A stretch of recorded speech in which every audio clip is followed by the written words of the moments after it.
We're going to do something a little bit different now. We're going to have a panel discussion.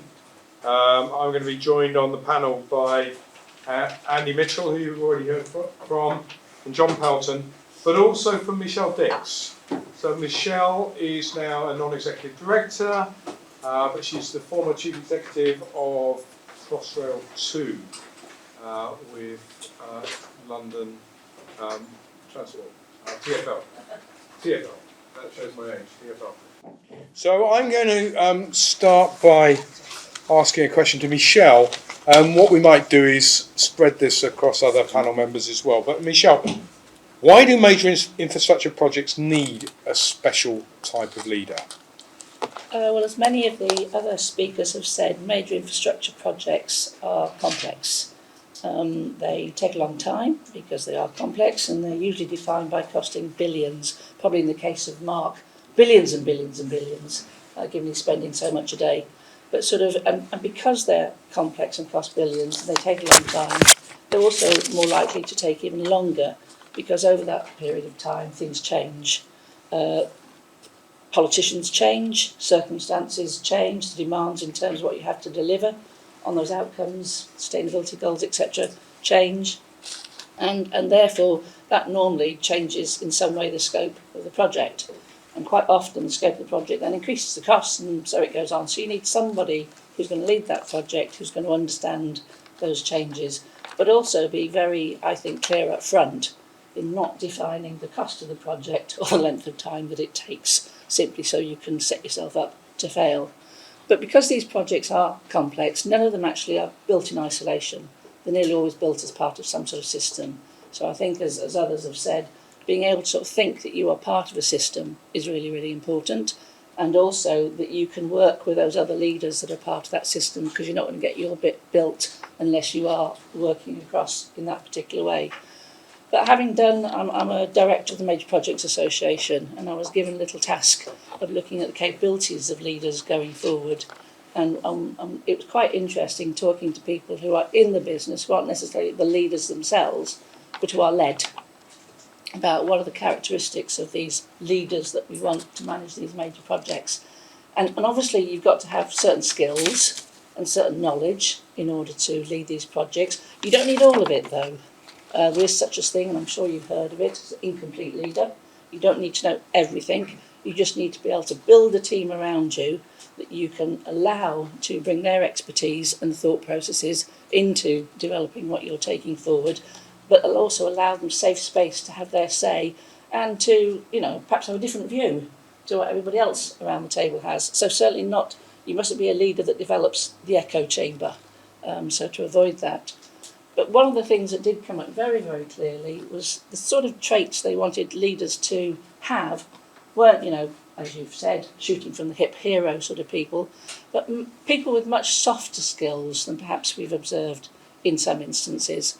So people who have emotional intelligence, people who are kind, who are nice to work with, because I think it was Mark who said, if it's not fun, why would you want to be there working all the time? So you need to have a leader who can build the right team around them, make them feel safe, make them feel part of some common purpose that they all want to engage in, and actually sort of like allow them to own some of the project and work alongside you. So that there are different sort of requirements to those that we might have been setting sort of 10 years ago. It's all about you need to know this, and you need to do this, and you need to organise that, and you need to drive for these sort of like outputs, perhaps more so than these outcomes. So a much softer, kinder leader, and certainly somebody that other people will want to work with. And you need those on these major projects. Thanks, Michele. Andy, do you want to add to that? Any thoughts on why these projects need a special type of leader? I agree with everything that Michele has said. I think we've got to be careful that we don't sort of talk about both ends of the range of the swing of the pendulum. The days of hard-ass leadership and sort of macho type stuff, I don't think it ever made sense, but I don't think that's the world we're in anymore, and I don't see that gets the most out of most people in most occasions. Equally, this the empathy and the culture and the caring is fine, but it also, for me, leadership isn't about just being happy, clappy and having a lovely time. You've got a serious job to do, and sometimes you've got to be pretty hard about the things that you do. But I think it's about the appreciation that different circumstances need different approaches, and I don't think too many people can control themselves in a way that says, you know what, I'm going to be a hard-ass bastard today because that's what I'm needed to be. Tomorrow I'm going to be all lovely again. It's not like that either, but there are ranges, and I think just being aware that your approach is important. And this is why, for me, this thing about if you can't be you, you're not going to be any good at this. There's got to be an authenticity in what you do. So whatever the approach is, it's got to be your version of that approach and not a textbook. But again, that's all part, I think, of understanding what's the route map, what might be the right approach, and what part of me can I apply to that. And I think this is where the personal learning comes in from all of this. And it's important to get that bit right. So let's unpick that a little bit more, if we may. So, Andy, what might be the profile of this type of leader, and how might that vary with size of projects? You know, we talk about major projects, we talk about mega projects, we're now talking about giga projects. You know, how might the profile change as we go through the sizes of those projects, or doesn't it change? I don't think it does. You know, I remember when we used to talk about projects versus programs, and people get really excited about the differences and almost get quite academic about it. No, that's a project. Okay, that's interesting. I've been doing this all my life and I don't get this. And we've got mega and giga and all those. I don't actually think it matters, really. I think it is right back to what we were saying at the beginning: is what's the challenge, what are the capabilities you need, and then what can we all bring to that? And perhaps what I didn't say earlier was that if you've done all your mapping and you understand the capabilities you need, the approach you need to take, and actually the leaders, not just an individual, but the leaders that are needed for this, and you might be totally right, but you also might just describe something that's not you. Yeah. And probably the best decision you're ever going to make is, well, that's great, I've done this immaculate piece of work, but I'm out because it's not me. You've probably added your finest hour. And that's okay too. But it is about relating the theory, all of that experience, to you, through you, and if you can find that match, then it's gold dust. Some leaders might vary over time on a project. Yeah. Sorry, some leaders might vary over time on a project because of the length of time a project might take and the length of time of the different phases. So you've got your policy development phase, your development phase, and then your delivery phase. And as these guys know, quite often the delivery phase is the shortest of all the phases. And if they're lasting that long, you may well have different leaders with slightly different skills and experience leading front end versus obviously those the back end. But if it's a quick project, we could do the lot. Well, maybe one project leader will do. So it's a relay race. Potentially, but you The right pass the skills baton for on, the you don't right throw time. it and run in the opposite direction. Right. John, would you like to add to that? Yeah, I'd go a slightly different direction. I think there's an interesting question around nature versus nurture. Yeah. Okay. So there is a kind of assumption that creeps in that leaders are born, and you know, Andy was always going to be a great leader. Well, I'm sure you were, Andy.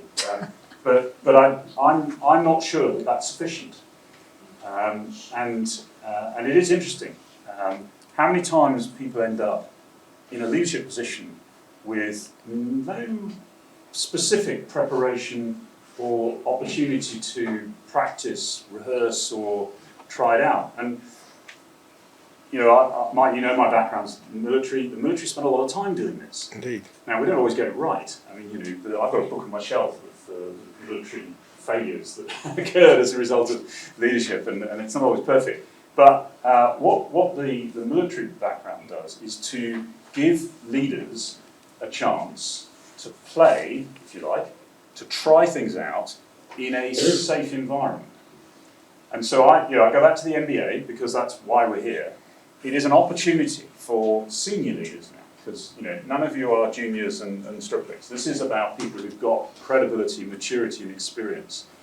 But even at the level that you're all at, the opportunity to break out, to have some time with your contemporaries from a variety of backgrounds, that's really important. When I was at the military staff college, I think there were 32 different nations, and I can't remember how many regiments were there. It was a really vibrant mix of different backgrounds, and if you said anything, you had to stand by and be challenged, because someone would take a different view. And it's that mix and opportunity to test your ideas, to play with them, try things out, experiment in a relatively safe environment, or in a safe environment, I think is really fundamental. And I hope too that people who do the MBA, they go back to their organisations, and as part of the daily process, they allow people to train, to practice, to rehearse. Because I don't think we do enough of it as an industry. And it does enable people to grow, to thrive within their career.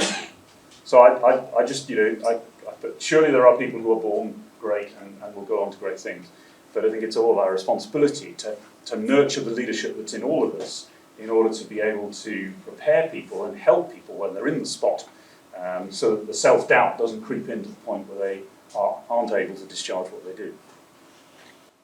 Okay, so John, what do you think are some of the key characteristics of leadership that we should be developing on this MBA course, from your experience?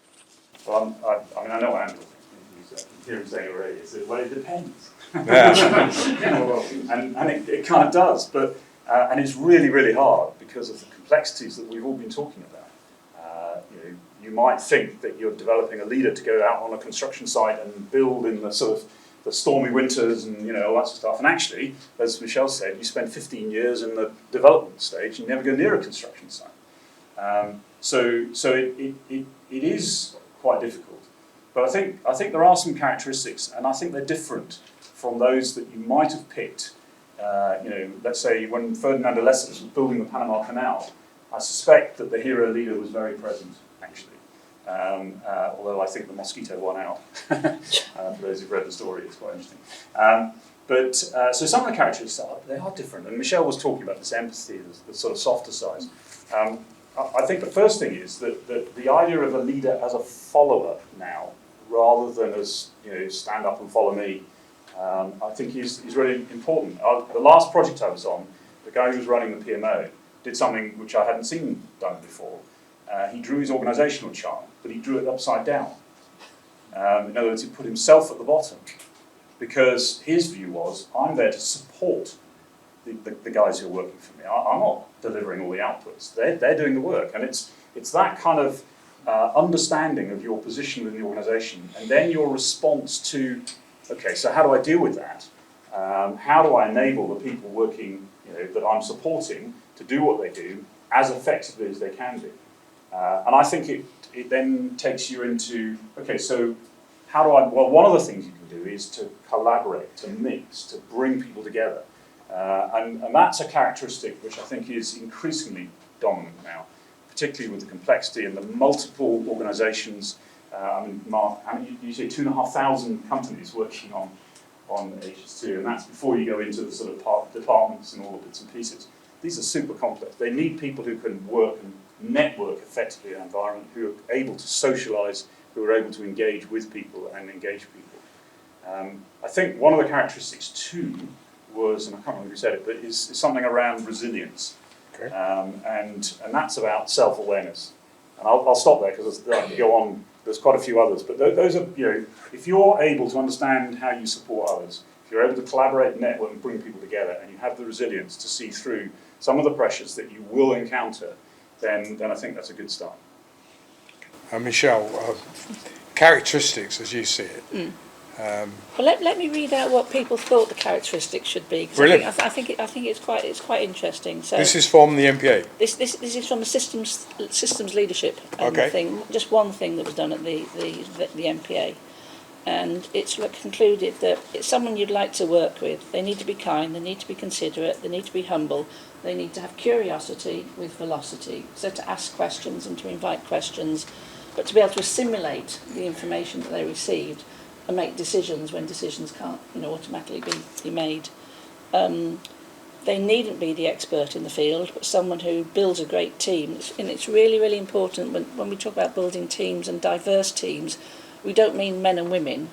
We mean diverse in the broadest of senses. You may come from different backgrounds, you just think in a different way. So diversity in thought, not just necessarily in what people look like, but obviously if people look different, it helps because it makes people clearer. So don't reproduce yourselves. Is the key thing there. Importantly, that they provide this safe environment. They are transparent. They provide a joint sense of purpose that everyone buys into. They listen, they encourage all to input, they assimilate all data quickly and can decide on the next steps with buy-in from all. Hence, the key thing is that they're curious with velocity, and soft skills are important alongside knowledge and experience. You do need some knowledge and you do need some experience, but just emphasising those. So in the module that talks about building the team, it's bearing those aspects in mind, because there is a big level of burnout in this industry. And unfortunately, there's also high levels of male suicide. Yeah, indeed. Sorry. Don't mean to No, press in, but thanks for that. So, Andy, do you recognise those qualities, those characteristics? I'm just aware I'm standing too far away from these guys. If I stand any closer to get the light to me, It's not I want to be distant or anything. I think this got a lot clearer for me in recent years, and the way I look at this now is that almost my only role as a leader, and certainly where I am at the moment, is as the designer, the conductor, the architect, or whatever you want to say, of the culture. I'm the most influential person in that sort of hierarchical sense in the company. There are very many people around me that are technical experts and know what they're doing. I mean, Andy Older's forgotten more about tunneling than I ever knew. And that's just that's good. And he's in a good place. And, we've been out of a mess if I was doing his job. But the thing that I can be most influential on is how this organisation behaves and reacts and responds and lives and evolves. Because if that's not my job, then whose is it? And of course it's everybody's job on all of that. But I think understanding the leader as not the superhero, not the all-knowing person, but the person who has more responsibility than anyone else for how this organisation works. And if you sort of look at it from that point of view, so you do need to be a student of psychology, you do need to be inquisitive, you do actually need to like people. It's bloody hard doing this job if you don't, I suppose it's hard doing a lot of jobs if you don't like people, but I think these are way more important than, as we recognised maybe in the past. It was more about your technical knowledge and your ability to motivate people using harder methods, if you like. But and I think that's different, and that's where, as I was saying before, you've got to bring all of the understanding and experience together with that cultural ownership, and that's, I think, an awful lot of what is expected of me. So very much a role model. Yeah, and that's where it gets difficult, of course. No, but see, again, I think the danger here is that you start talking about role models. Yes, I've heard people say that the very best behaviours you can expect from anyone else is the very worst they see of the other way around. Anything you do is under the spotlight, and you're being watched. But if you take that too far, then you'd never say anything, you'd never dare do anything, and you'd be caught. You've got to recognise it's okay to be you too. You've got to bring yourself to work. You want everyone else to bring themselves to work. You've got to find a way of doing that yourself. So role model, I always worry because it starts people to think, oh, I can't be that perfect. And But this is where you talk about authenticity and being yourself. And being prepared to be wrong. Yeah. All of these are core attributes of just about anybody doing anything, but it doesn't change just because you're the leader. Yeah. You're a human being too. You've got the right to fail and be wrong, and that's why you surround yourself by people that are better than you. and allowing other people to fail. Absolutely. Okay, so we've heard that these projects are not just about delivering the specified output or outcome for that project. They've got many of these projects have a much wider purpose, delivering beyond the project. So let's talk about that. I mean, how do we prepare leaders to deliver beyond the project, to help us reach things like net zero or deliver the UN Sustainable Development Goals, the bigger picture things? John, how do we prepare leaders for that? There's a sort of generational aspect to this, which I was very curious, because I mean, you know, my kids are now the age of some of the people in this room, which is worrying, but they have an entirely different perspective on that question you just asked. They wouldn't ask that at all. Okay. They would just say, well, how can you not? Okay. It's an assumption for them. And so maybe it's the generation who maybe aren't the sort of the Gen Zers or whatever the latest buzz phrase is for the grouping, who maybe need their help. I think, I mean, it is very interesting. When you first meet clients, and the Olympics, I think there's a little vignette from the Olympics that's quite interesting, because the Olympics, the CLM ODA, they set a sustainability target. And some of the contributors to the Olympics didn't meet it, because they just assumed they'd get a derogation and they'd be able to steam on past because time was critical.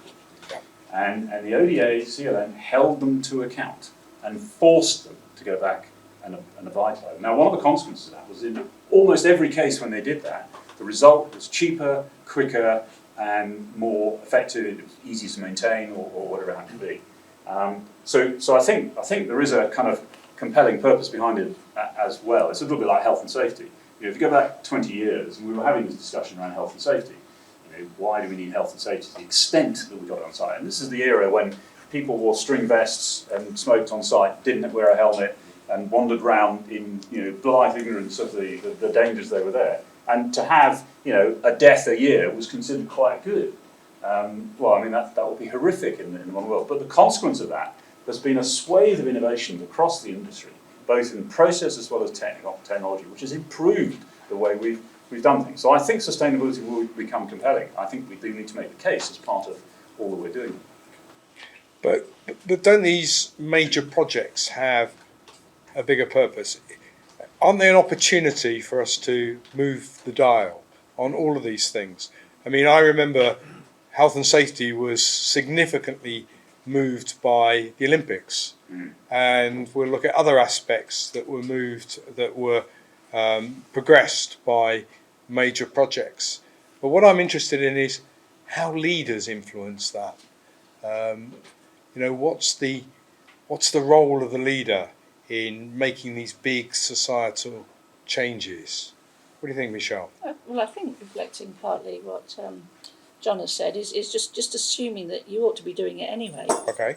You know, the net zero, we've got to get there. Therefore, we need to be making decisions in terms of what it is we build in response to the challenge. As Andy said, you know, you might build HS2, but would you build HS2 now if it's just to sort of, you know, provide some more capacity to get from London to Leeds or from Birmingham to Manchester or whatever? You might think of things differently, and you'll think of those differently in the context of meeting the sustainability goals and trying to achieve net zero.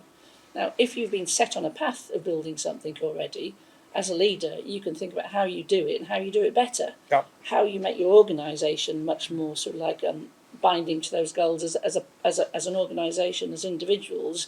It might not be able to change the sort of like the constitution, the materials you're using for the project partway through, but you can try and reflect those goals as best you can. Certainly in Crossrail too, we had them pinned all around, you know, the office, and people were, you know, reminded all the time about how they can improve in those particular areas. So you should be setting those as a leader, even if the client doesn't set them.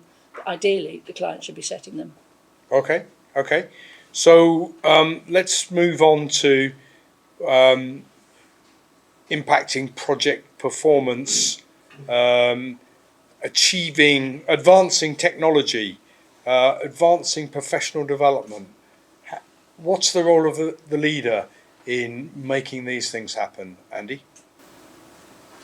So, I think just picking up on your last point, if the big projects and programs can't make advances, who the heck is going to? You've got an obligation, you're spending billions normally of other people's money.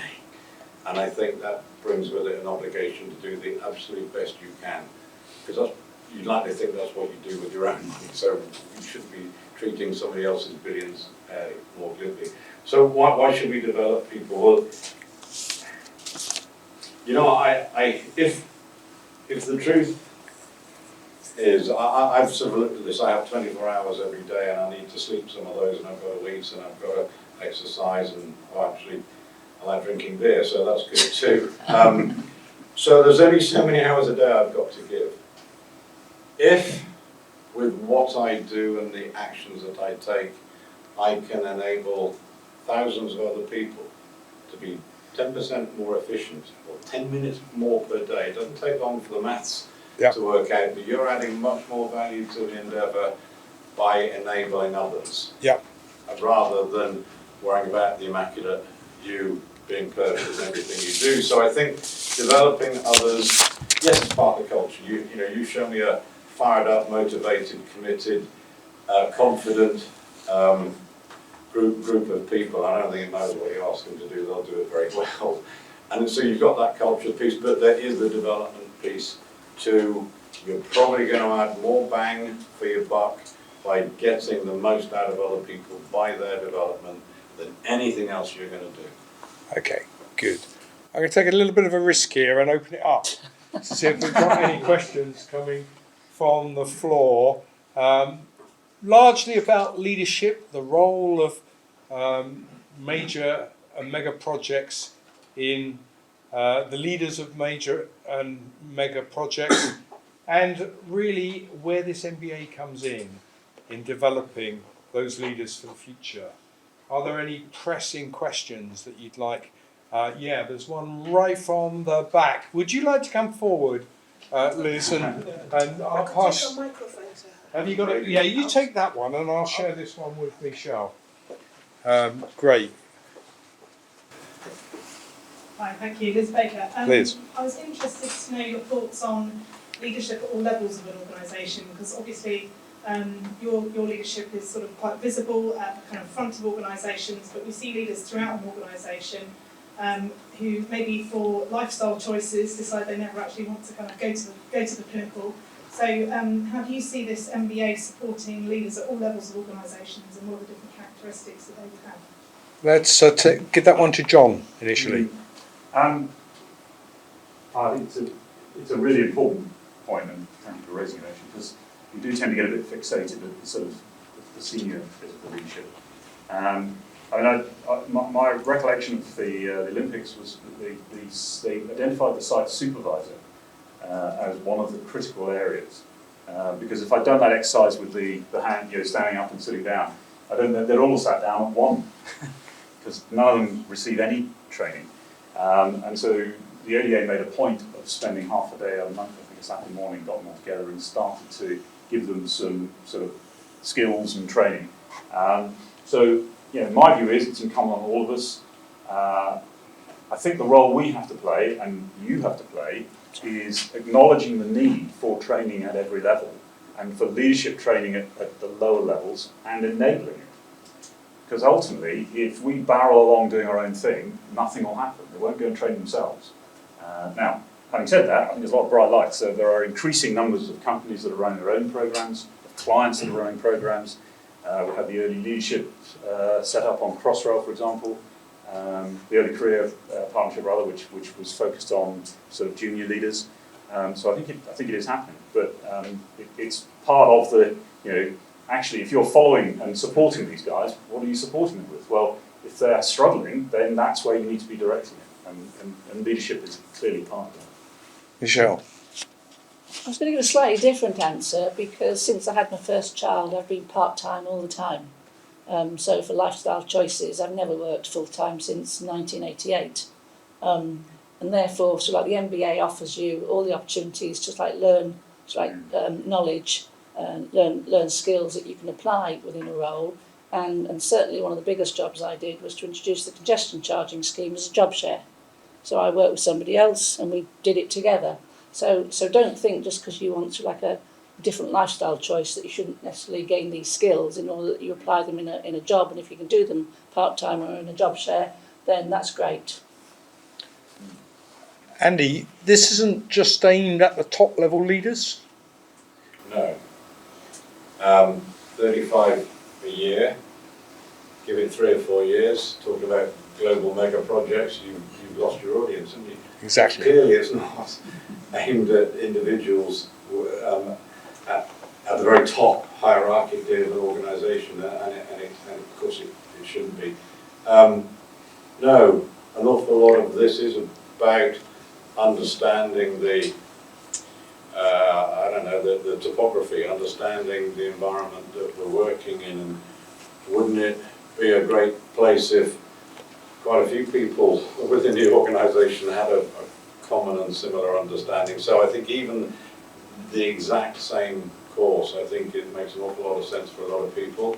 Of course, practically, you've got to take the time off and you need cash to do it, and that might influence who's allowed to participate. But yeah, as you say, this isn't all about turning you into the all-seeing, all-knowing and singular person in the organisation, because there's no such thing. Okay, I saw 1 or 2 other hands, I think. Would anybody else? Yes. There's a microphone coming to you. So I'm just curious, I mean, this is newish, right? What's the difference between yourself and the top courses? And what's the balance in that sort of materials? Could you repeat that? What's the difference between the people here and... As in the course layout, how would that differ to other top courses? Referring to other...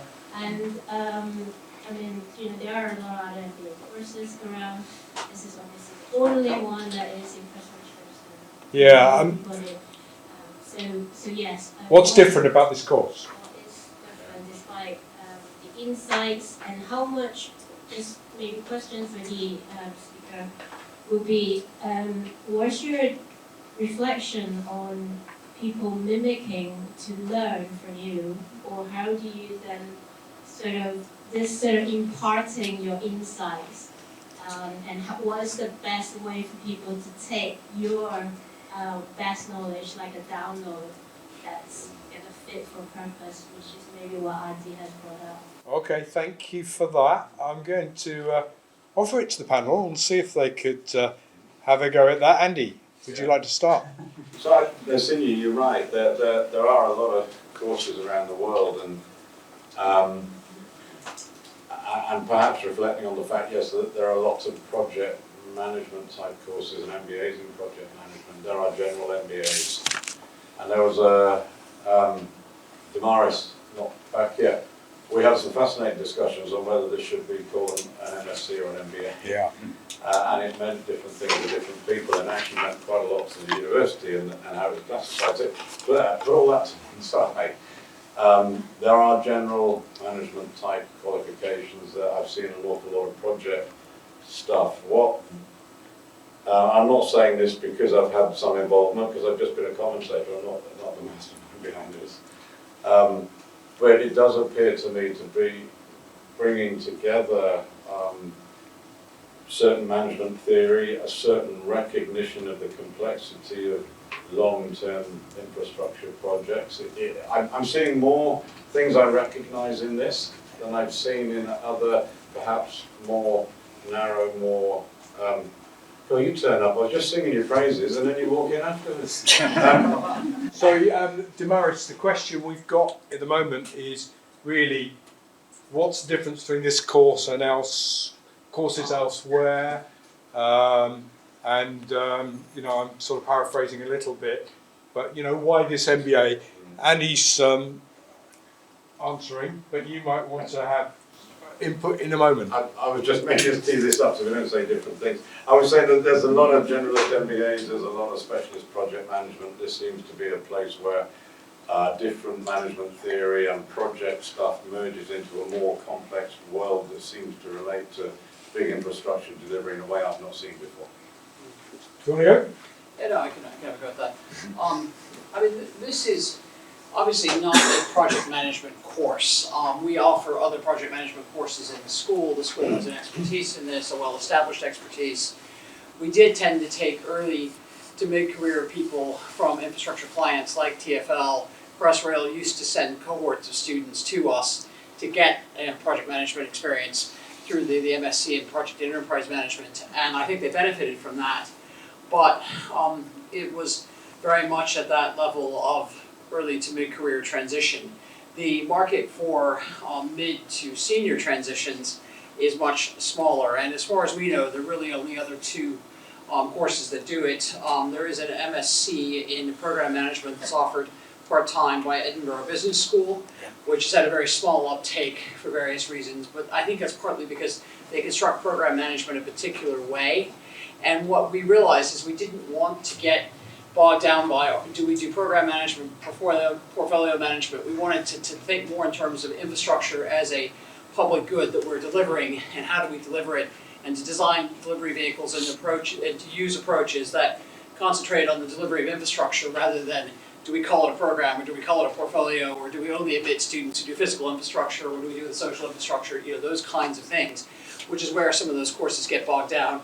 The elephant in the room, of course, is the Major Projects Leadership Academy, which UCL, amongst others, considered bidding. We ultimately decided not to bid for that contract because we felt that we could offer something that is broader and cross-cutting, that isn't just trying to focus on the needs of HM government with respect to major project leadership, but actually of all sides of the transaction. That the important thing is to bring all sides of the transaction together. So to bring the infrastructure clients together, to bring the engineering consultancies together, to bring other stakeholders in other places as well, not just the UK, together to think about both sides of the table for major infrastructure delivery. And I think that's partly because a lot of the empirical research that Giuliano did and is still doing suggested that was actually where it often got